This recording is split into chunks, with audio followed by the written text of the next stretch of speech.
Alhamdulillah wassalatu wassalamu ala Rasulillah. Yang pertama-tama saya ucapkan selamat milad buat ustazah kita. Mudah-mudahan tambah usia, tambah sehat, Amin. tambah kuat, Amin. dan tambah terus kebersamaannya dengan kita semua. Amin ya rabbal alamin. Selanjutnya saya ucapkan terima kasih atas kehadiran bapak-bapak dan ibu-ibu semua, para undangan, bil khusus Prof. Din Samsudin, Prof. Dailami, Pak Kiai Ahmad Syaihu, Pak Wikanda, Pak Zahro, Pak Heri Koswara, dan Gusol, serta seluruh undangan yang datangnya kemarin itu mendadak bersama Atifah Center. Alhamdulillah. Yang ibu-ibu saya nggak hafal, saya mohon maaf.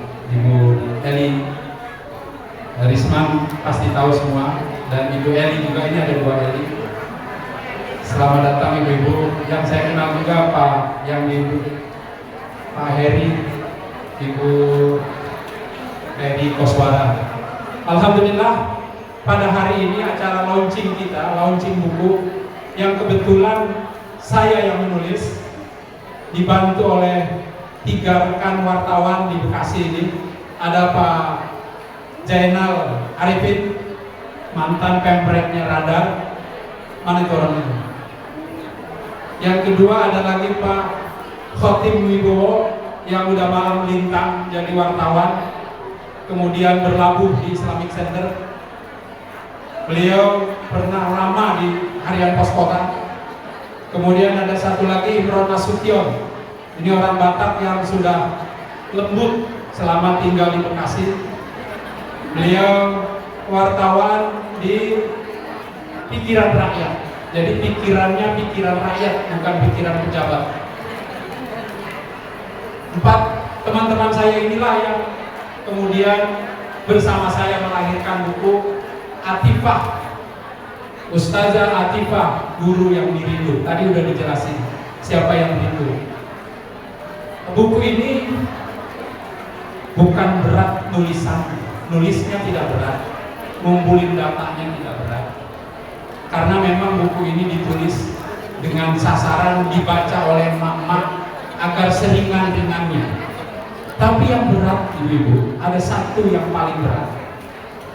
Saya meyakinkan ustazah untuk mau ditulis itu sampai 3 tahun. Pertama, waktu kami sama-sama datang ke daerah Babelan, itu ustazah dengan tongkatnya masuk ke daerah yang banjir. Saya bilang udah ustazah di mobil aja, tapi beliau langsung tetap turun. Banyak saksinya, antara lain yang saya tahu itu Ibu Faizah. Saat itu saya bilang ustazah, dedikasi yang kayak gini perlu kita tulis. Beliau bilang nggak perlu Pak Amin, jangan, itu nanti timbulnya dia. Momen yang kedua, saya meyakinkan lagi pada saat kita bikin acara di stadion. Seorang ustazah kemudian bisa mengumpulkan secara tradisional 30.000 orang yang diundang secara manual. Saat itu saya, waduh, luar biasa. Ini bisa, magnetnya begitu kuat. Sekali lagi berdasarkan teman-teman kita ngomong, ustazah kita tulis bukunya, tapi lagi-lagi saat itu dia menolak. Beliau menolak, menganggap nggak penting yang gitu-gitu. Dan baru yang terakhir, yang ketiga, ketika beliau mendapat penghargaan dari sebuah institut yang bermarkas di PBB. Saya ingat benar Pak Syaihu waktu itu ngomong, orang lain saja menghargai, masa kita tidak menghargai. Kalimat itu yang saya sampaikan ke beliau, Pak Syaihu. Baru Ibu Ustazah luluh mau. Berapa lama nulisnya? Cuma sebulan. Bersama dengan wawancaranya. Wawancara bagian yang sulit juga karena waktunya Itu jam 7 pagi saya telepon, Ustazah gimana? Udah di Bogor. Jam 11:30 masih WA saya, Pak Amin besok saja kita ketemu di Ulansari jam 8. Saya bilang ini wartawan diundang jam 8 nggak mungkin pagi-pagi. Ya udah sore. Akhirnya habis maghrib setelah Ustazah pulang. Wah, itu yang paling repot. Kedua bagian yang paling menarik dari buku ini adalah Ustazah Atifah adalah pendongkrak tradisi. Karena tahun 60-an orang Bekasi itu masih tidak merasa penting buat anak perempuannya di sekolah itu. Tapi Ustazah Atifah sudah dititipkan oleh ayahnya ke lembaga pesantren yang waktu itu belum jadi di Atakwal. Terus karena memang belum terbentuk struktur sekolah di sana, ditarik oleh Pak Kiai Hasan, ayahnya Ustazah Atifah, ke Asyafiyah. Artinya saat orang masih menganggap pendidikan buat anak perempuan nggak penting, tapi Ustazah sudah didorong oleh ayahnya masuk ke pondok jauh dari rumah. Bahkan setelah menikah pergi lebih jauh lagi ke Al-Azhar Mesir. Ini saya pikir satu keluarga Ustazah Atifah bersama ayahnya adalah pendongkrak tradisi bahwa perempuan pun punya hak untuk sekolah jauh. Saat itu tahun 50-an ini adalah sesuatu yang luar biasa. Yang ketiga, dalam buku itu ada satu hal yang paling saya highlight. Ustazah pulang dari Mesir membawa ilmu, membawa pengetahuan. Dia tidak pengen jadi pegawai negeri, dia tidak pengen jadi ini, jadi ini. Tapi dikumpulinlah ibu-ibu bersama majelis taklimnya, dan sejak saat itu sampai hari ini istiqomah tidak kemana-mana, ada bersama ibu-ibu bersama majelis taklim dengan wadah BKMT.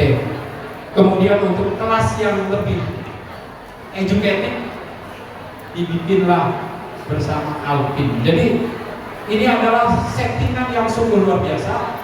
Ketika orang ingin maju, kalau Ibu Ustazah sekarang bisa mengumpulin orang banyak, itu satu-satunya adalah selain ilmu adalah sikap istiqomah.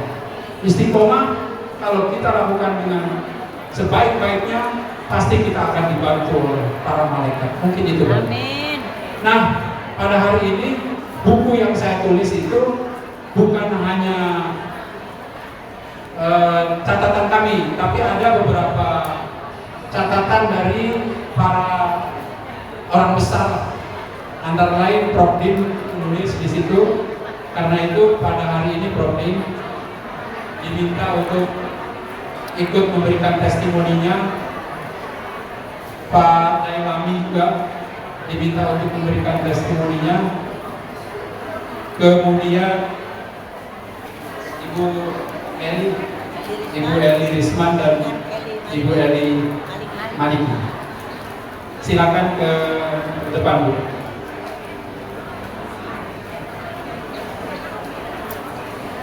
Ada yang belum kenal?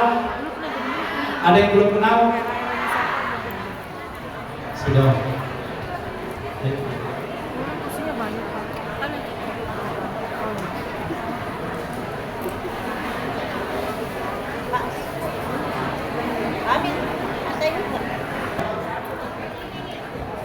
Ada. Bisa pakai dari situ?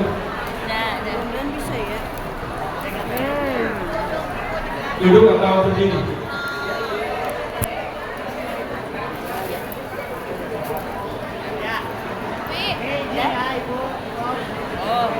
Ada apa lagi udah? Ini mah video. Lihat udah bisa.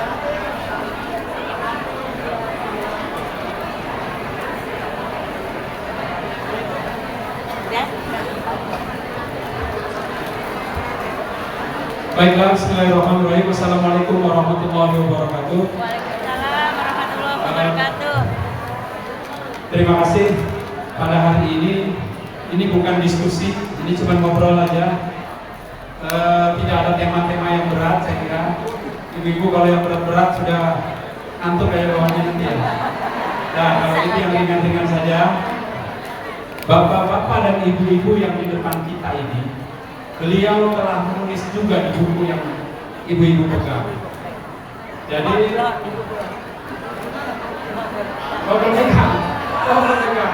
sabar. Ibu, nanti yang mau memiliki buku ini ada di bazar di sana langsung. Tapi kalau nanti ada koordinator langsung per majlis taklim, ya, jadi di per majlis taklim aja nanti. Dan nanti saya kirim 50 per majlis taklim nanti, tidak terorganisir nanti ya, dengan pimpinan-pimpinannya, oke? Yang mau nanti di bazar ada.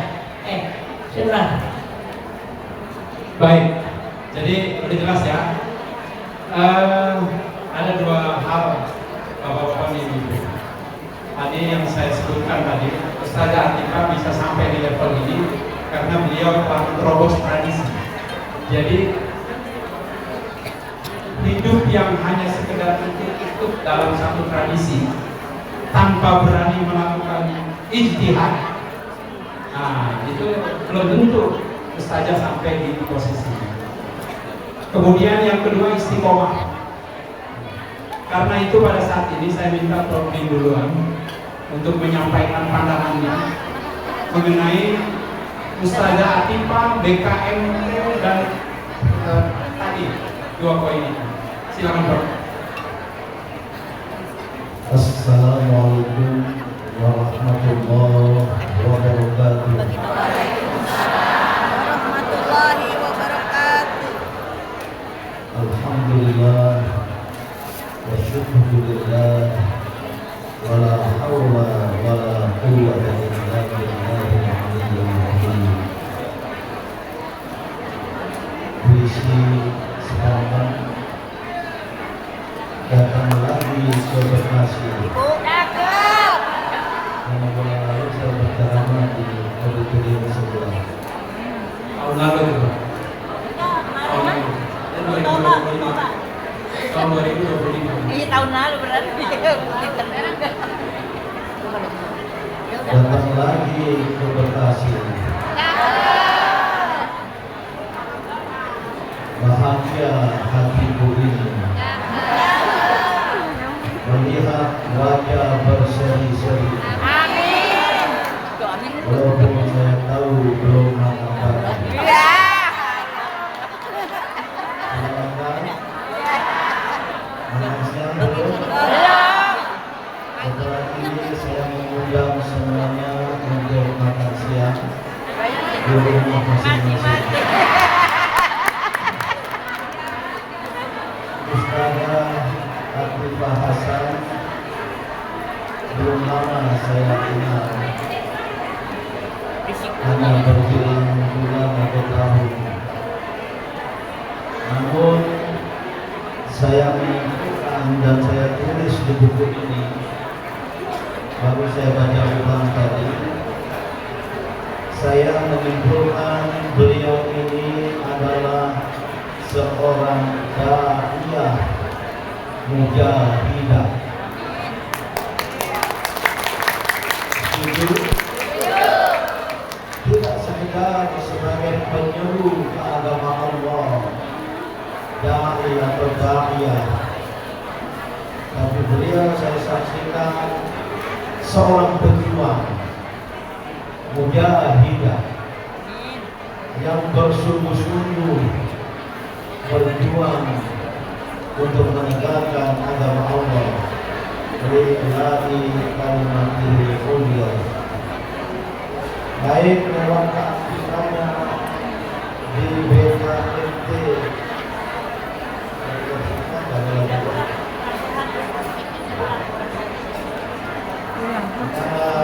Ustazah Atifah Hasan saya ketahui sebagai wakil ketua umum, sebagai penasehat. Beliau juga menggerakkan ALPIN, Aliansi Perempuan Peduli Indonesia, Aliansi Perempuan Indonesia Peduli Islam,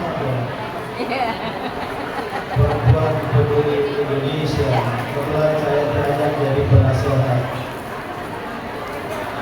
ternyata beliau juga bergerak lewat Antifa Center. Berapa nggak ada? Kalau Antifa ada H, tapi Antifa Center ada H-nya. Bagaimana pergihannya? Ini adalah bukti bahwa beliau seorang mujahidah. Maka saya memberi apresiasi Bapak Amin Idris, ini kawan lama saya sejak beliau menjadi wartawan terbit dulu, sering datang ke kantor saya bersama Prabowo Subianto di Jalan Sudirman dan sering mewawancarai saya. Baru berkenalan, bertemu kembali beberapa waktu lalu, ternyata dia tinggal di Bekasi. Apa yang dilakukan oleh seorang dai mujahidah? Karena mohon maaf, banyak dai dan daiyah tapi tidak berlanjut sebagai mujahid dan mujahidah, hanya bertabligh dari mimbar ke mimbar, dari majelis taklim ke majelis taklim. Tapi mujahidah, dia tergerak untuk memberdayakan dan memajukan umatnya. Poin terakhir saya tulis di sini, terus terang saya lupa, saya tulisnya agak malam-malam, langsung di WA dan langsung saya kirim. Saya mengaitkan dengan keperluan bagi kita umat Islam dan khususnya kaum perempuan umat Islam, kaum muslimat, untuk mengatasi 3 roboh. Apa itu? 3 roboh. Yang pertama, ada yang diistilahkan dengan robohnya surau kami, robohnya surau kita. Ini khususnya di ranah Minang. Ini banyak orang Minang di wajah ini. Budayawan Minang Al-Nafis pernah menulis buku robohnya surau kita. Karena surau di Sumatera Barat itu adalah lembaga pendidikan berbasis masjid. Anak laki-laki tidak tinggal di atas rumah karena rumah panggung, tapi tinggal menginap di surau. Disitulah mereka latihan silat, belajar agama, sehingga dari surau banyak melahirkan ulama dari ranah Minang. Namun sejak tahun 1960-an, 70-an, surau itu sudah roboh. Inilah yang menjadi masalah besar, maka ditulis robohnya surau kita. Namun surau bukan hanya ada di Sumatera Barat, ada di banyak daerah dengan nama-nama yang berbeda. Di kampung saya bukan surau, tapi balai ngaji juga roboh. Untuk cepat, ada roboh kedua yang dialami oleh umat Islam, yaitu robohnya lakau kita. Ini biar sekedar awal-awal ya. Surau lakau. Lakau itu adalah warung, adalah kios, tempat berdagang, menjadi roboh. Ibu-ibu dan bapak-bapak, pusat perdagangan di Jakarta, Pasar Senen, Pasar Rebo, Pasar Kamis, Pasar Jumat, Pasar Minggu, dikuasai oleh pedagang-pedagang muslim.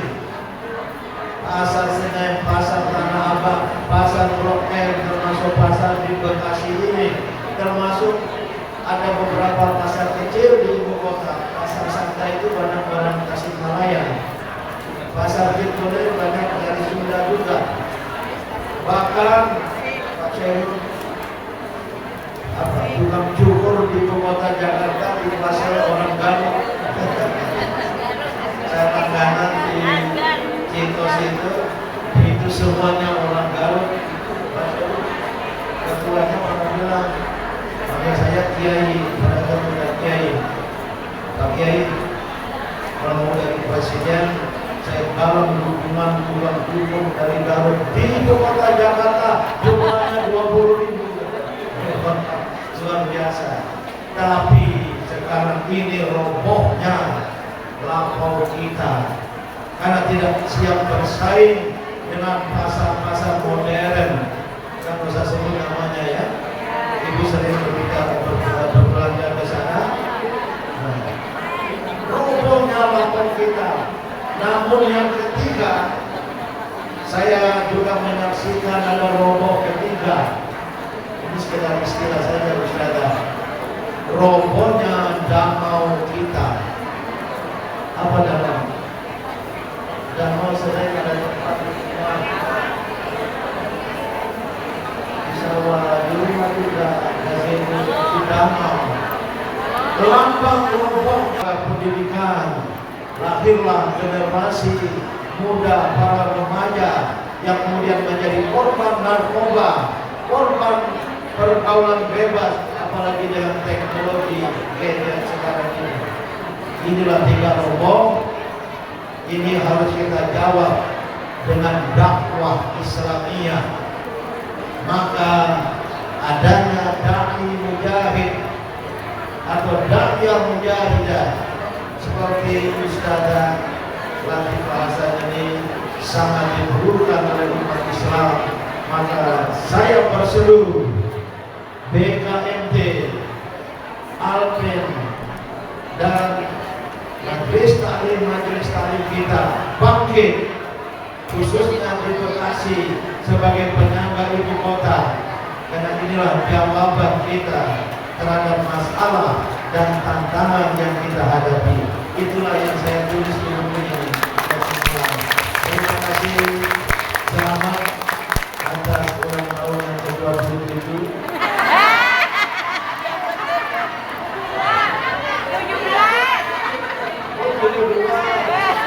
Saya bacanya dari kanan. Lo baca dari kanan? Semangatnya 27. Maka berlakulah hadir khairun nas mengqawatuhu wa hasuna amaluhu. Sebaik-baik manusia yang panjang umurnya dan baik amal perbuatannya. Amin. Jauh lebih tua dari beliau, dan usia saya sudah 76 tahun.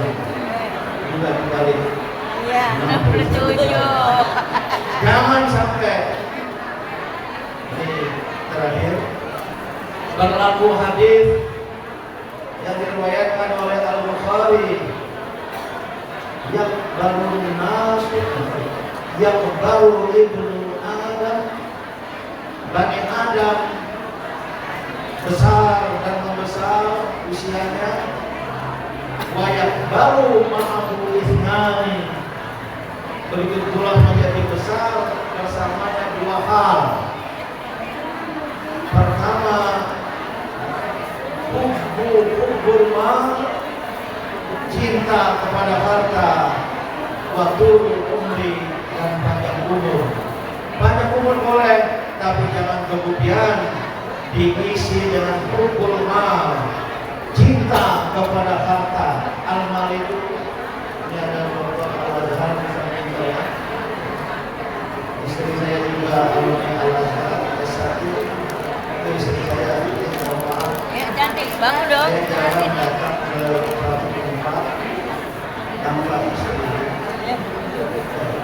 Saya sering datang ke suatu tempat tanpa istri. Apalagi beliau baru operasi lutut, tinggal belum satu jalan. Tapi ke Bekasi hari ini saya mengajak istri.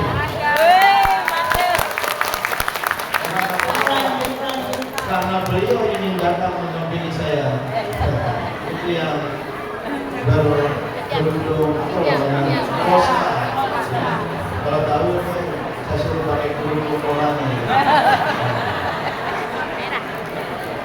Jangan sampai kita cenderung pada harta, kumpul mal, sesuatu yang kita gandrungi, sesuatu yang kita cintai, baik harta benda, pasangan, dan segala kemewahan duniawi, itulah al-mal. Jangan sampai umur kita yang tersisa ini kita isi dengan kumpul mal, tapi harus dengan perbuatan yang baik. Selamat kepada Ustazah, dan saya berharap beliau masih diberi berdoa, diberi oleh Allah Subhanahu wa taala umur panjang dan semakin dapat berkiprah bagi umat dan bagi bangsa. Wassalamualaikum warahmatullahi wabarakatuh. Waalaikumsalam warahmatullahi wabarakatuh. Saya mohon ibu jangan beranjak dulu ya Bu ya. Antara 5 menit modalnya, 2 menit bonus. Bismillah, alhamdulillah, wassalatu wassalamu ala rasulillah wa ala alihi wa sahbihi wa wala ma'ba'du. Yang saya hormati Prof. Samsudin, Bapak Ahmad Saihul, Pembina Islamic Center, Profesor Dr. Didi, Ketua MUI Timur, juga Bapak Dr. Sardi Effendi, Ketua DPRD Kota Bekasi, Bapak Amin Idris, dan juga Ibu Dr. Eli Maliki dan Ibu Dr. Eli Isman. Dua-duanya depannya namanya Eli.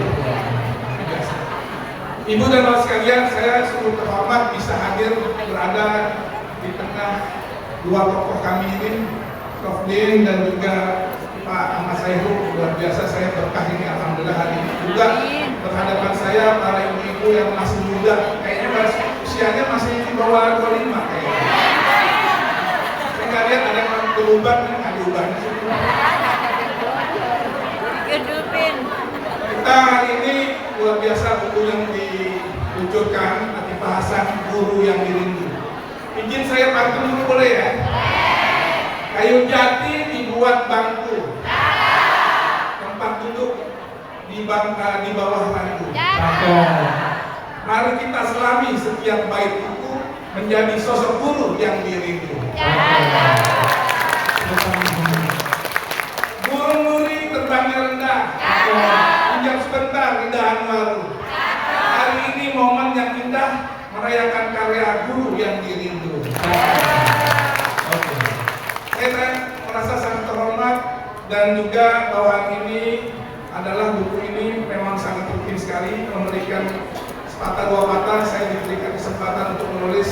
Ini satu hal kebanggaan buat saya karena memang dalam buku ini yang mengkomunikasikan jejak langkah seorang tokoh perempuan yang sangat luar biasa, Ustazah Hajah Latifah Hasan, seorang guru, daiyah sekaligus ibu bangsa yang telah mengabdikan hampir daripada hidupnya ini untuk berdakwah.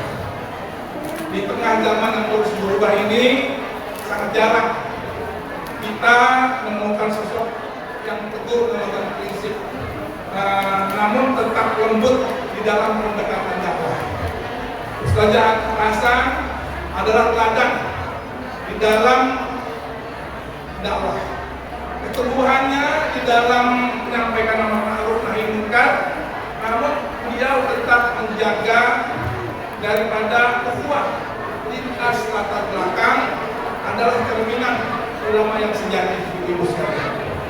Beliau bukan hanya membina, tetapi juga menghidupkan. Bukan hanya sekedar mengajar, tetapi juga beliau menggerakkan. Ini di GKMT, di Alvin dan segala macam. Saya pribadi menyaksikan bagaimana kiprah beliau di GKMT dan menjelma menjadi gerakan sosial keagamaan luar biasa. Ya, kalau kita bikin acara-acara di Gelora Bung Karno, menurut saya yang paling banyak membawa jamaah itu dari Bekasi dan Jakarta Timur, dari Ustazah Latifah Hasan beserta semua ibu-ibu sekalian. Tepuk tangan buat ibu-ibu semua. Ustazah Latifah Hasan itu tidak hanya membina umat dalam aspek spiritual, tapi juga dalam ranah sosial. Kita lihat tadi bagaimana membangun rumah di berbagai kawasan luar biasa. Ya, orang kalau nggak tergerak hatinya untuk berbuat, tidak akan mau datang ke tempat-tempat yang luar biasa itu. Sekarang masih ada di India, di Aceh dan segala macam. Ini sangat luar biasa. Tapi juga beliau pernah menjadi anggota MPR, ya, utusan dorongan DKMP. Dan juga dalam bidang ekonomi, kegiatannya juga bahkan diplomasi kemanusiaan dari majlis-majlis yang kecil hingga kampung, hingga forum kebangsaan. Saya masih ingat waktu ibu saya diundang dalam Ittihad Nisa Al-Islami Al-Alami, ya, Grand Hajj Conference di Mekah. Waktu itu Dr. Eli masih ada di Jeddah, ya, dan juga ada Kak Atif Hasan mendampingi di satu konferensi besar untuk haji di Mekah waktu itu. Luar biasa, nah, masukan-masukannya. Dan dari sinilah kita melihat bahwa beliau tidak pernah pudar sampai usianya yang sekarang 27 tahun ya. Iya. 72 ya. Nah, ini kata Kloflin 27. Semangatnya 27 walaupun usianya 72, apa artinya angka itu? Ya. Kita doakan mudah-mudahan Ustaz Atif Hasan panjang umur. Amin. Ya. Tetap berdakwah untuk kemaslahatan bangsa dan umat. Amin. Suara beliau tidak pernah pudar. Semangatnya tinggi sekali dan seorang ibu guru yang sangat dirindukan. Oleh karena itu sangat tepat sekali kalau buku ini adalah judulnya Atifah Hasan, Guru yang Dirindu. Setuju kan, Bu? Setuju. Kalau cuma setuju, jangan cuma beli satu, Bu, bukunya. Beli 5, kasih anak dan keluarga semua itu biar baca. Ya. Karena apa yang ada di sini tulisannya bagus sekali. Pelajaran buat kita bisa memberikan benteng keluarga kita dari hal-hal yang sangat merugikan. Juga beliau mendapatkan gelar honoris causa dari IPM ini, dan penghargaan BKMT memberikan penghargaan di Alawiyah Award. Luar biasa, bukanlah semata-mata bentuk apresiasi simbolik. Ini adalah pengakuan, dedikasi, ketekunan dan integritas belajar keikhlasan di dalam berkawan.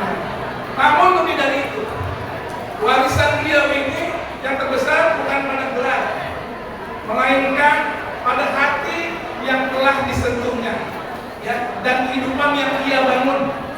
Semoga begini, ya, bukan hanya menjadi dokumentasi perjalanan tapi juga menjadi inspirasi perjuangan bagi kita, khususnya perempuan Muslim Indonesia, untuk terus berkarya, untuk terus berdakwah dan membangun negeri ini dengan nilai-nilai Islam, ya, yang sangat penting. Dan kita doakan mudah-mudahan Ustazah Atif Hasan panjang umur, kita semua bisa mengikuti jejaknya dalam berdakwah, dan insya Allah Allah berikan keberkahan keridhaan dari kita, dari Allah kepada kita semua. Itu saja yang ingin saya sampaikan. Sekali lagi selamat atas milladnya hari ini, luar biasa, jamaahnya juga banyak.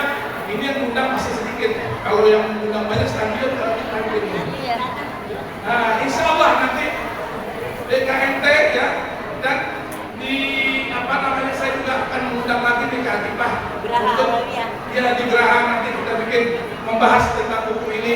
Juga tadi saya bisik-bisik dari Pak Sayul, saya pengen undang juga, kita mau bahas kampus di jadwal itu dan juga memberikan arahan-arahan. Demikian, saya mohon maaf kalau ada salah kata, dan sekali lagi saya ucapkan selamat Atifah atas peluncuran buku ini. Nilai taufik hidayah. Assalamualaikum warahmatullahi wabarakatuh. Dulu, sebelum saya lanjutin, saya pengen tenang dulu. Ini jangan riweuh. Habis ini kita minta Ibu Eli Maliki. Jadi kalau Ibu yang bicara, itu biasanya membuat suaranya. Jadi jangan ikut ngobrol lagi di belakang, ya. Bisa begitu? Kalau bisa kita terusin. Oke, baik. Dokter, dulu nanti Pak Syairul sekalian menutup doa. Setelah itu nanti Ibu Eli juga, baru nanti Pak Syairul sekalian. Selamat. Assalamualaikum warahmatullahi wabarakatuh. Waalaikumsalam warahmatullahi wabarakatuh.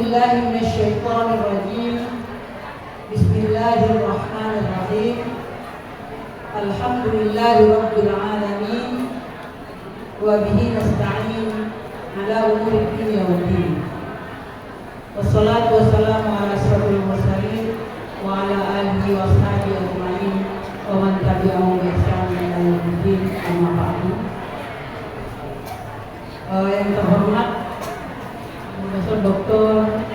Din Samsudin, yang terhormat Profesor Dr. Leawi Firdaus, yang terhormat Profesor Dr. Ahmad Syaiqo, yang terhormat juga Profesor Dr. Wahid Usman, dan Anda Dr. Latifah Hasan yang saya cintai, saya hormati, saya sayangi. Bapak-bapak, ibu-ibu, para undangan, hadirin hadirat rahimakumullah. Alhamdulillah pada siang hari ini kita dipertemukan Allah di ruangan yang penuh berkah ini. Saya begitu masuk ke pintu tadi, rasanya sangat-sangat terharu. Sangat terharu, saya jalan pelan-pelan ke sini menuju ke Arifah. Air mata saya langsung netes. Barusan saya bilang, Kak, saya juga bisa ngomong, takutnya nangis. Kenapa? Karena sangat terharu dengan BKMT. Sebuah perjuangan yang luar biasa oleh perempuan Indonesia yang dimulai oleh Ibu Datuk Alawiyah dan dilanjutkan oleh Kakanda yang biasa saya panggil Kak Ibu. Itu yang membuat saya terharu karena setiap saya pulang cuti, saya selalu menghadiri milad BKMT yang menghadirkan puluhan ribu yang jemaah dari seluruh Indonesia. Sekarang BKMT itu ada di sini, ada di tengah-tengah kita. Hari ini kita menghadiri acara launching buku yang diberi nama tadi Latifah Hasan, Dr. Latifah Hasan, guru yang diri. Siapa sih tokoh figur atau sosok Latifah Hasan? Bagi rakyat Bekasi sih nggak ada yang nggak tahu, insya Allah semuanya tahu. Tapi bukan hanya di Bekasi, beliau namanya itu sampai ke Papua, sampai paling ujung sana ke Aceh. Tapi yang namanya Majelis Taklim, aslinya ada nama Dr. Latifah Hasan. Saya sedikit bicara tentang beliau. Tahun 63 baru masuk sekolah dengan suasana Indonesia dan dunia yang masih gelap. 2 tahun Latifah masuk sekolah, Al-Azhar baru menerima mahasiswi, yaitu pelajar putri. Jadi Al-Azhar itu yang didirikan sudah 1000 tahun lebih. Semua yang belajar di Al-Azhar hanya laki-laki. Lebih dari 9 abad cuma laki-laki yang belajar. Tahun 65 setelah kunjungan Syekh Al-Azhar ke Dinyah Putri Padang Panjang, dibukalah cabang putri atau kuliah kampus untuk mahasiswa. Ketika itu Latifah baru masuk sekolah. Ternyata Allah memang persiapkan seperti itu. Di sini dimulai dari SD, SMP, SMA. Belajar dari mana? Dari 2 pesantren. Pesantren pertama mana? At-Taqwa, Bekasi, Ujung Harapan. Kemudian lanjut ke pesantren Asy-Syafi'iyah yang didirikan oleh Kiai Haji Abdullah Syafi'i. Jadi dari Kiai Haji Nur Ali di Bekasi, kemudian lanjut ke Asy-Syafi'iyah yang dipimpin oleh Kiai Haji Abdullah Syafi'i. 2 pesantren besar ini di wilayah Jakarta atau Jabodetabek. Dalam perjalanannya, kalau At-Taqwa itu sudah sampai 65 tahun, kalau Asy-Syafi'iyah berapa tahun?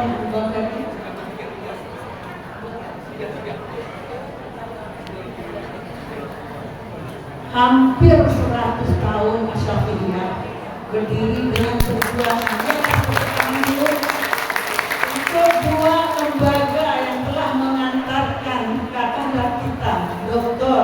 Latifah Hasan. Kemudian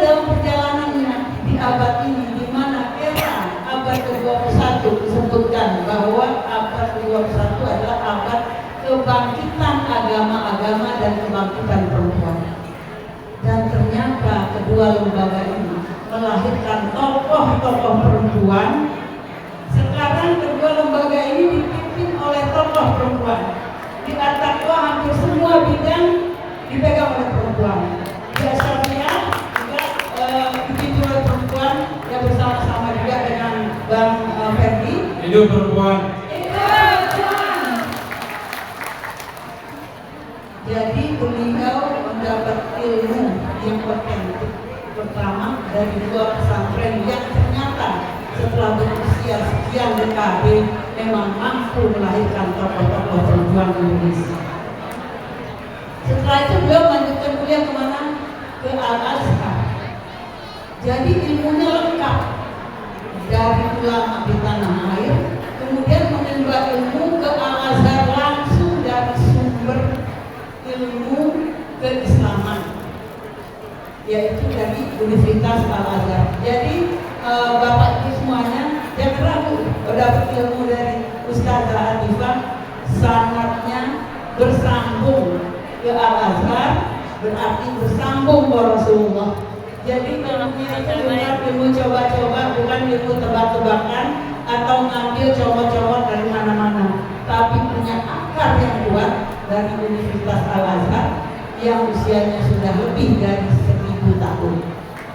Nah, inilah yang mengokohkan kita bahwa bangsa Indonesia melalui tokoh kita yang istimewa, kalau saya katakan istimewa, luar biasa. Kenapa bisa mencapai setingkat ini? Ya, sampai dengan keilmuan dan bahkan mendapatkan gelar doktor dari lembaga internasional. Orang kalau mau dapat doktor, mau dapat profesor, kan mesti melalui karir di kampus. Ya, mesti punya syarat-syarat yang berat untuk sampai ke doktor.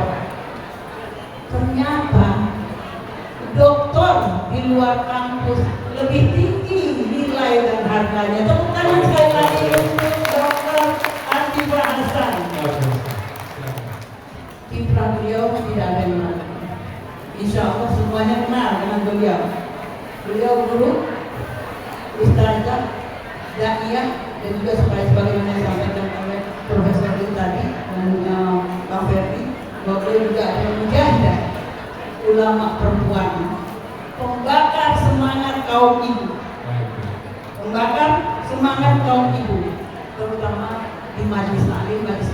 Mungkin kalau di sekolah formal itu sudah ada bidangnya, sudah ada yang namanya. Tapi justru kalau saya melihat kembali, pendidikan non formal ini yang lebih penting diurusi oleh tokoh-tokoh Islam. Kenapa? Di lembaga formal cuma ada ribuan, katakan ratusan ribu mungkin juta. Tapi yang di luar lembaga formal ada ratusan juta yang perlu kita handle dan perlu kita cerahkan, perlu kita bimbing untuk sampai kepada seorang muslimah yang diridhoi Allah, seorang ibu tadi yang akan menjaga suraunya tidak akan roboh, lapaunya tidak akan hancur, dan danaunya akan kokoh. Nah, ini kita sudah punya tokoh yang membimbing kita dan mengarahkan kita untuk menjalankan tugas tersebut. Baik. BKMT sedikit ada 2 poin sedikit tentang BKMT.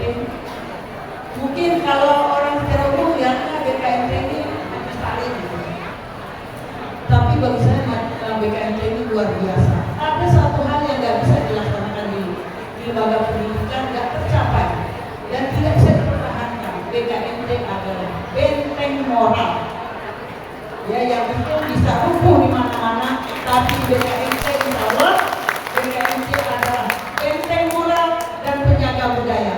Ini kalau nggak ada yang bermanaan, nggak sampai ke Pansia Al-Azhar tadi, Indonesia ini kehilangan warna budayanya. Benteng. Jadi benteng moral dan penjaga budaya adalah BKMT, dan BKMT merupakan lembaga pendidikan sepanjang masa. Kalau itu gurunya gimana? Gurunya lebih berharga, lebih mulia karena seluruh hidupnya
Ibu, kita masih ada 2 mutiara lagi yang kita mesti dengarkan. Highlight tadi majelis taklim itu menjadi benteng. Prof. Ferdi tadi, majelis taklim bukan sekedar majelis taklim, tapi sebagai gerakan sosial keagamaan. Jadi PKMT luar biasa, penjaga budaya dan benteng luar biasa. Catat ibu, catat ya. Ini yang berikutnya psikolog keluarga. Jadi tidak perlu saya ceritain siapa beliau, sudah pada tahu. Silakan Bu Eli. Ini yang kedua kali ya dalam mewakilkan ini ya. Beberapa bulan lalu ya. Silakan Bu.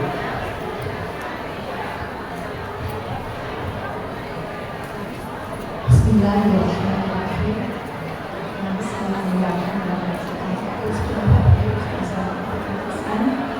Yang saya hormati Bapak dan Ibu Profesor yang saya hormati juga Bapak-bapak ulama, sahabat negara dan para tokoh masyarakat, juga ibu-ibu yang saya cintai dan semuanya saudara-saudaraku yang berbahagia. Assalamualaikum warahmatullahi wabarakatuh. Waalaikumsalam warahmatullahi wabarakatuh. Alhamdulillah, alhamdulillah, alhamdulillah.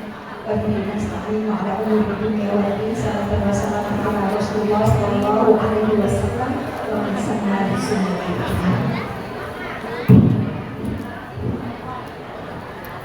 Bapak-bapak dan ibu-ibu semua yang saya muliakan dan saya cintai karena Allah. Ibu jujur jawab saya boleh? Boleh. Ibu capek ya dulu ya. Tapi berkah ya Bu. Saya boleh minta tangan kanan ibu boleh? Ibu lurus teman ibu sebelah kanan bilang yang sabar ya. Yang sabar ya, nunggu udah lonjoran, udah tepuk lonjoran. Sekarang yang sebelah kiri, Udah lonjoran. Kayak sebelah kiri apa? sabar. Terus ibu lurus yang sebelah kiri tepuk-tepuk bilang sabar, bahagia dan berkah. Amin.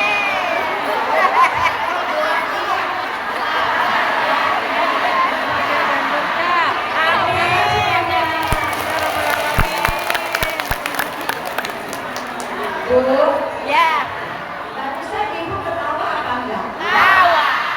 Ibu tahu enggak apa untungnya senyum dan ketawa? Menaikkan imun. Bahagia. Menaikkan imun. Ceritain sedikit tentang ketawa boleh? Boleh. Coba ibu tangannya begini semua. Ya, satu.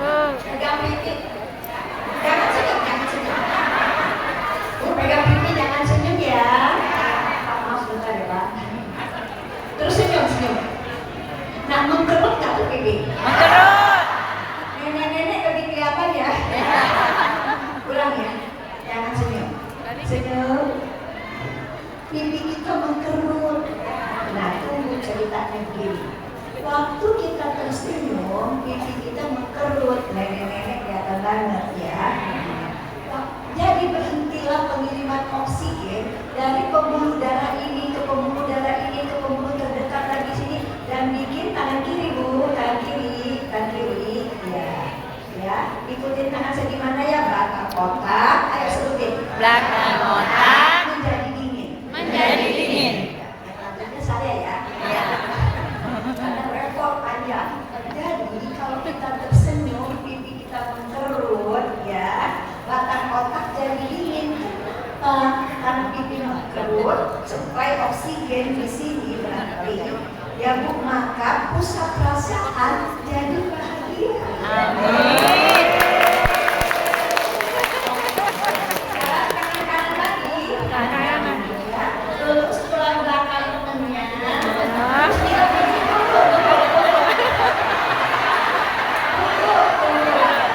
Bu, Ya. halo Ibu. Ya. Cuma lurus doang, kagak pakai ngomong dan ketawa lagi.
dari doa ikhtiar ya dan perjuangan seorang ibu yang udah menjadi contoh kita setiap hari. Oleh karena gila ibu, kalau yang begini, ya contoh pelan-pelan temennya maksudnya contohin. Enak ya dipijit ya. Enak ya dipijit-pijit terus biar kuat biar lama. Nih belakang nih. Oke bu, sedikit lagi ya, karena sebetulnya waktunya cuma 5 menit. Boleh dua. Kepanjangan bosan ya. Tapi dari tadi bu ya, pertama apa ibu sayang? Senyum. Senyum bikin otak gimana bu? Otak ini. Jadi otak memproduksi cairan yang bahagia. Jadi ibu pulang kan capek apa enggak? Biasanya kalau pulang capek, ngapain? Selain dari tidur, kalau anaknya nanya lagi satu begini satu begitu, ibu gimana? Jadi nanti kalau pulang dari sini, ibu marah, kesel karena kecapean, apa senyum? Terima kasih ya. Bilang ke temennya sebelah atau senyum jangan lupa. Jangan lupa senyum. Jangan lupa senyum ya. Pulang juga jangan marah-marah, senyum. Kenapa bu? Karena kita nggak mau merusak otak anak kita, betul? Maka tebarlah senyum maka habis mengatakan senyum itu apa ibu saya? Sedekah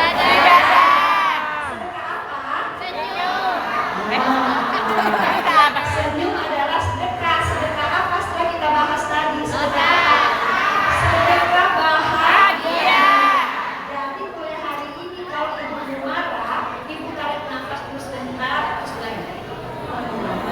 Gua mau merusak anak-anak gua, apa gua mau bikin otaknya bagus? Otaknya Bahagia. Jadi ibu senyum aja dulu. Kenapa senyum bu? Karena senyum sedekah. Sedekah. Sedekah buat siapa? Diri sendiri. Ya, tangan kiri, tangan kiri, tangan kiri. Ya. Terus temennya senyum. Sedekah. Buat diri lo.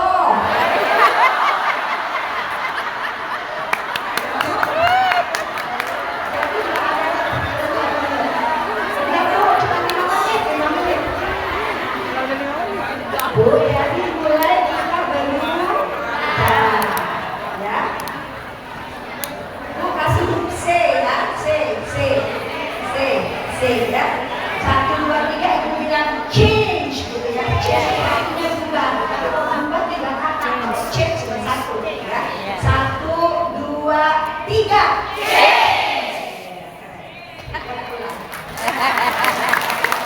Satu lagi ya bu, boleh? Ustazah Atifah, Masya Allah, baca buku ini bu. Saya mau menulis di sini, saya baca dulu semua tulisan tokoh-tokoh yang lainnya. Itu benar saya nangis. Dan langsung saya berdoa untuk Ustazah Atifah, untuk jamaahnya, dan untuk diri saya sendiri. Semoga kita semua ibu saya, jamaahnya Ustazah Atifah, semoga bisa meneladani. Kirinya gini dong, kirinya kiri. Kondok kamu sebelum tidak lupa, udah lupa.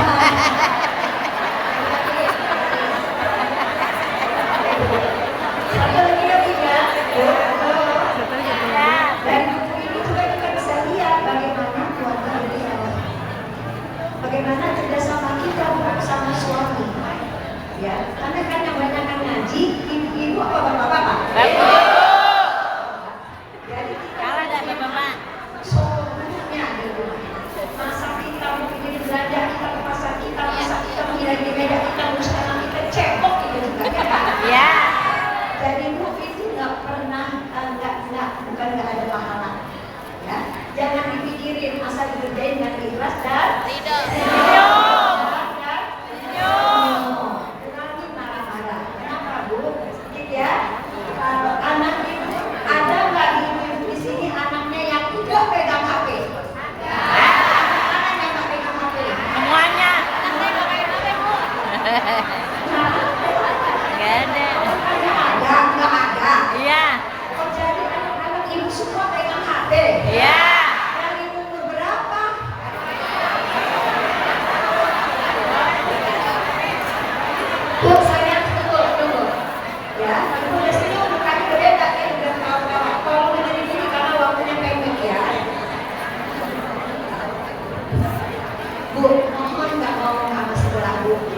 kalau nggak mau kasih tahu Bu, saya boleh kirim pesan penting buat Ibu dan Genting. Kalau menterinya saya ya. Ini Bu, jangan karena sayang Ibu kasih ke anak Ibu di bawah umur 12 tahun. Ibu udah kasih masih bayi sambil netek dipegangnya. Tolong dengerin dulu Bu ya. Satu, ini mengeluarkan sinar biru yang tidak tampak pada mata. Sinar biru ini Ibu sayang, satu boleh dicatat, tidak merusak lensa mata, tapi sinar biru ini merusak retina mata. Jadi sudah berapa tahun kita semua merusak otak, mata anak dan cucu kita lewat karena sayang kasih HP ke anak dan cucu, berhandphone anak orang, berhandphone anak kita, berhandphone cucu orang, berhandphone cucu kita. Kita lagi berjamaah merusak otak anak kandung sendiri, cucu kandung sendiri. Satu, baru sinar. Yang kedua, nggak ada program yang dilihat oleh anak dan cucu kita, bapak-bapak dan ibu-ibu yang saya hormati, yang tidak ada unsur pornografinya. Ya, Bu, saya minta ampun kepada Allah, jangan didengar sebagai kesombongan. Ini adalah sebuah anugerah Allah pada saya. Saya adalah orang pertama di negeri ini yang pergi belajar ke ujungnya Amerika tentang bahaya pornografi, merusak otak anak kita. Boleh tangan kirinya begini Ibu saya? Nah, ya, pegang di atas alis mata kiri. Terus bilang Bu, segini.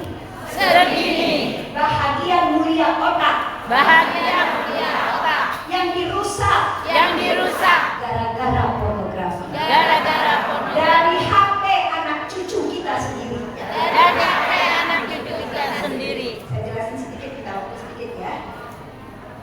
Waktu sedikit lah. Bu, ini pornografi itu kalau dilihat sama mata siapa saja, apa yang terjadi Bu, disuruh ringkes nih, jadi dilahir kayak Bu, Pak, pornografi itu masuk lewat mata, langsung boleh tangan kiri, anak kiri ya. Pegang maksud berdiri ya. Pegang belakang tempat kunciran rambut atau tempat kode. Ya, di sini bilang. Ini pusat perasaan Bu, pusat perasaan kita di sini. Ya, jadi dia masuk pornografi itu Bu, lewat mata, langsung ke sini, ke pusat perasaan. Saya mau bilang gampangnya aja, pusat perasaan itu Ibu sayang dan bapak-bapak yang saya hormati, langsung memproduksi apa tahu? 7 cairan otak yang sama keluarnya ketika emak bapaknya bikin dia. Cairan otak ia keluar pada saat semua manusia bersetubuh. Jadi kalau kita kasih handphone karena sayang, karena kaya, karena bangga-banggain, kita lagi ngapain Bu? Merusak otak anak cucu sendiri. Jadi si cairan tadi itu Bu, pertama sekali bikin orang ketagihan. Ya. Bu, jangan ngomong dulu sebentar. Oke, saya tunggu Ibu ngomong deh. Nggak usah Enggak, karena Ibu susah hatinya. Saya bilang begini, kalau kita merusak cucu otak anak cucu kita, Ibu langsung gelisah, terus Ibu mau ngomong sama sebelah. Tahan Bu, waktu saya pendek banget, tapi kapan lagi saya ketemu Ibu, umur saya 2 tahun lebih tua dari Ustazah. Ya, nggak tahu kapan ketemu. Jadi saya minta maaf juga bapak-bapak, saya minta menyampaikan isu penting ini. Kenapa saya berani begini Bu mengatakan, bapak-bapak yang saya hormati, saya adalah pimpinan penelitian ilmiah satu-satunya di Indonesia yang memulai penelitian Indonesia membuktikan secara ilmiah bahwa anak-anak umur 12-16 tahun yang boleh diambil sebagai contoh penelitian untuk masuk ke dalam MRI dan di-scan otaknya, dan saya menemukan anak-anak umur 12-16 tahun yang sampel penelitian saya itu telah mengalami penyusutan otak depan 4,4%. Kalau ini rusak Bapak Ibu yang saya hormati, kelakuan seperti binatang. Nauzubillah. Maka pulang dari sini setelah kita merayakan pertemuan ini dan mendoakan Ustazah Atifah, mendoakan diri kita sendiri, tolong jaga pandangan mata anak kita. Jangan karena sayang dan cinta dan gak mau kalah sama tetangga kasih handphone ke anak-anak. Saya tutup Bapak Ibu.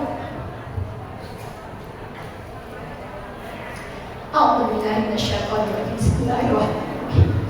Qul lil mu'minina yaghuddu min absarihim wa yahfadhu furujahum. Katakan kepada mukmin dan ayat berikutnya, qul lil mu'minati yaghuddna min absarihinna wa yahfadhna furujahun. Kalau udah perintah Allah, kita nggak berani lakuin, ngapain hidup, Bu? Bagaimana mempertanggungjawabkannya di mahkamah hisab Allah? Karena kita kaya, karena kita mampu, kita kasih handphone ke tangan anak kita, kita lagi merusak otaknya, membuat otak itu bekerja persis orang bersetubuh. Cairan yang keluar di otak itu persis orang bersetubuh. Itu yang Ibu harus ingat banget, kita semua. Jadi apa yang harus dilakukan? Pertama, tingkatkan frekuensi hubungan suami istri. Kenapa? Karena kita berhubungan suami istri, kita itu otak mengeluarkan 7 cairan yang melekatkan kita. Setelah Ibu bersetubuh, kan ada yang punya orang ceramah dan lain orang suruh bersetubuh. Kan saya kan ya Bu? Ya. Tapi Bu ini ilmiah. Ya jangan lupa tadi Bu, Masya Allah, tabarakallah, astagfirullahaladzim, saya pimpinan penelitian ilmiah itu. Bu, jadi kita tetap habis kita relax, Bu, kita ngomong sama Bapak, Bu, tidak boleh 1 kalimat lebih dari 5 kata. Ibu itu dulu ngomong sama Bapak, Pak tahu nggak kepanjangan? Ya, Pak tahu nggak pornografi merusak otak? 6. Sampai Bapak tanya kenapa? Baru terus. Jadi saya sampaikan kepada Ibu bahwa kiat bicara sama Bapak tidak bisa lebih dari 7 kata dari 1 kalimat. Lebih dari segitu Bu, Bapak nggak dengar. Itu kenapa itu ngomong terlalu panjang dari Bapak nggak dengar. Anak laki-laki juga nggak dengar. Tapi saya jelas Bu, tolong sampaikan kepada Bapak, baru perhatikan anak-anak kita, baru perhatikan cucu-cucu kita. Kalau Ibu menyampaikannya tidak seperti lagi tidak seperti saya, ringkas bilang, cucu mama kamu kasih handphone. Kamu tahu nggak ini merusak otak itu? Saya praktekin sebetulnya kalimat bertanya. Kenapa menggunakan kalimat bertanya? Boleh nggak sebentar? Nggak ada waktu, coba. Jadi ya harus pakai kalimat bertanya kepada Bapak dan kalimat terakhir saya. Ibu bapak saya, marilah selamatkan bahagia mulia otak anak cucu kita dari pornografi yang susah-susah kita cari uangnya, tapi kita merusak otak anak kita. Selamat berjuang Bapak Ibu yang saya hormati. Satu doa kita ya. Assalamualaikum warahmatullahi wabarakatuh. Waalaikumsalam warahmatullahi wabarakatuh. Yang kelihatan ada pelukan paling serius ya? Oke. Kita tinggal menunggu tausiah dari Pak Kiai Haji Ahmad Syahrul. Beliau juga menulis di buku ini. Nanti beliau juga sekaligus menutup dengan doa. Silakan Pak Kiai. Assalamualaikum warahmatullahi wabarakatuh.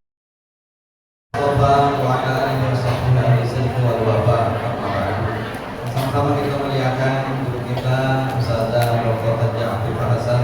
Mudah-mudahan Allah senantiasa memuliakan kepada beliau dan memberikan keberkahan pada umur beliau. Maupun di usia yang 72 tahun ini.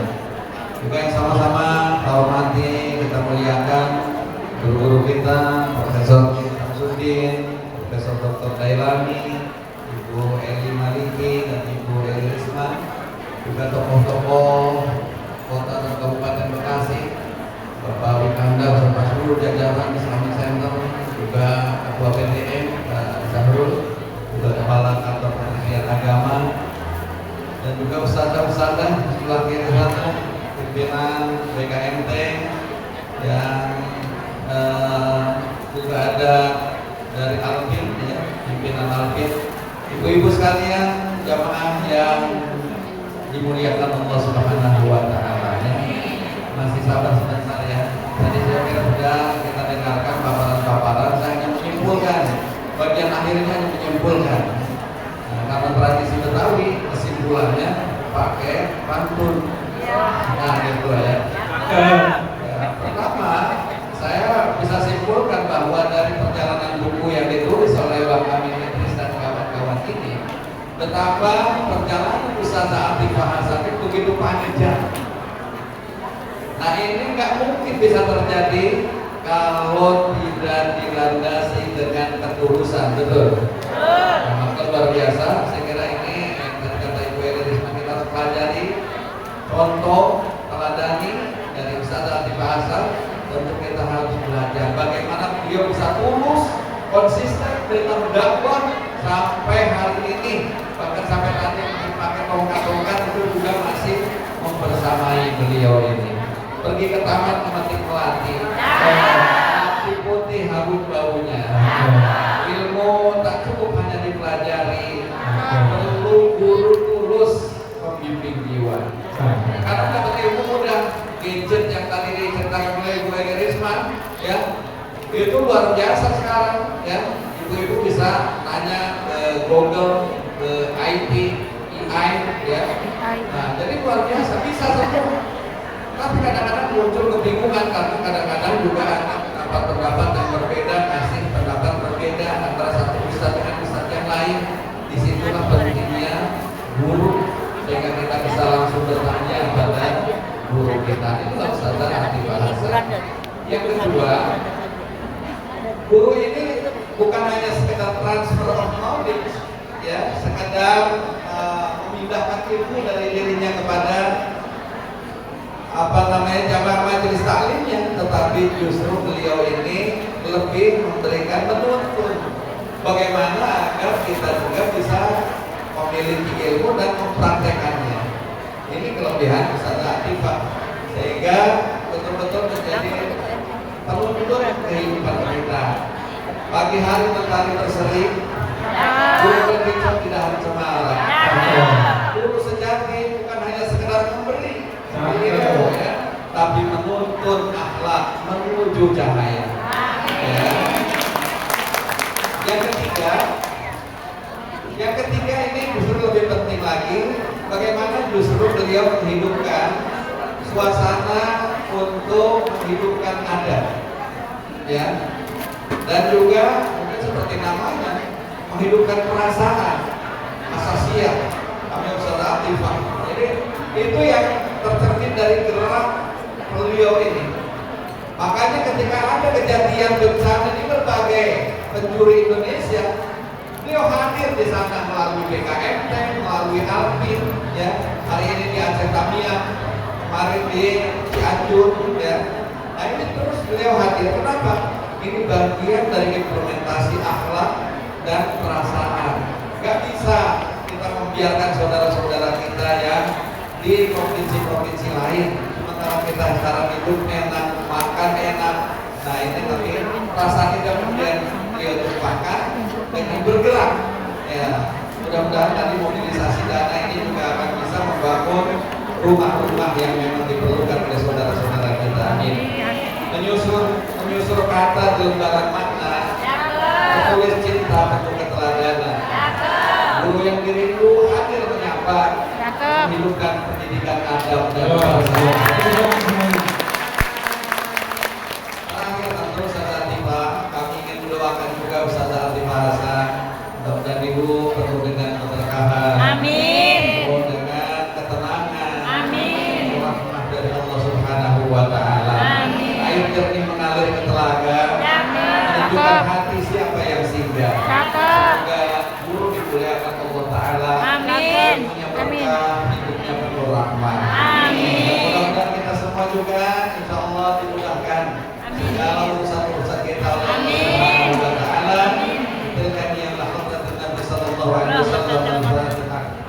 A'udzubillahi minasyaitonir rajim. Bismillahirrahmanirrahim. Alhamdulillahirabbil alamin arrahmanir rahim maliki yaumiddin. Iyyaka na'budu wa iyyaka nasta'in. Ihdinas siratal mustaqim. صراط الذين أنعمت عليهم غير المغضوب عليهم ولا الضالين آمين. صدق الله العظيم صدق الله العظيم صدق الله العظيم. الحمد لله رب العالمين حمد الشاكرين حمد الناعمين حمدا يوافي نعمه ويكافئ مزيدا. يا ربنا لك الحمد كما ينبغي لجلال وجهك الكريم ولعظيم سلطانك. اللهم صل على سيدنا محمد وعلى آله وصحبه أجمعين. ربنا اغفر لنا ذنوبنا ولوالدينا وارحمهما كما ربيانا صغارا.